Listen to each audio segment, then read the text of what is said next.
মার্কিন president Joe বাইডেনের সঙ্গে বৈঠক হতে যাচ্ছে অন্তর্বর্তীকালীন সরকারের প্রধান উপদেষ্টা ডক্টর মোহাম্মদ ইউনূসের।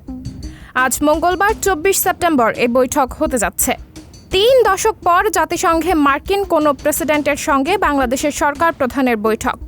এমনকি সরকার প্রধান হওয়ার পর প্রথম কোনো দেশের প্রধানের সঙ্গে সরাসরি বৈঠকে বসছেন ডক্টর ইউনূস। জাতিসংঘে ৭৯তম সাধারণ অধিবেশনে অংশ নেওয়া ডক্টর ইউনূসের দিকে দৃষ্টি রাখছে দেশের জনগণ।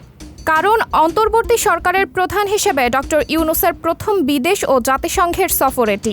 প্রধান উপদেষ্টার সফর সঙ্গী মানবাধিকার কর্মী ও আলোকচিত্রী শহীদুল আলম এক সাক্ষাৎকারে বলেছেন, বাংলাদেশের সঙ্গে শুধু যুক্তরাষ্ট্রের নয়, বিশ্বের সব দেশের সঙ্গে সুসম্পর্ক গড়ে উঠবে।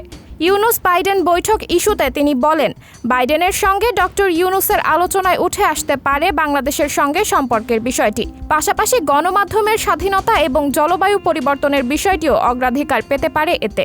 ছাত্র জনতার অভ্যুত্থানে গণহত্যার বিষয়টি সহ ১৬ বছরের দুঃশাসনের বিষয়েও জো বাইডেনের সঙ্গে আলোচনা হতে পারে বলে জানান প্রধান উপদেষ্টার এ সফরসঙ্গী। এর আগে জাতিসংঘের সাধারণ অধিবেশনে যোগ দিতে সোমবার ২৩ সেপ্টেম্বর ঢাকা ছাড়েন ডক্টর ইউনূস। সাবরিনা জলিল, সবার কথা।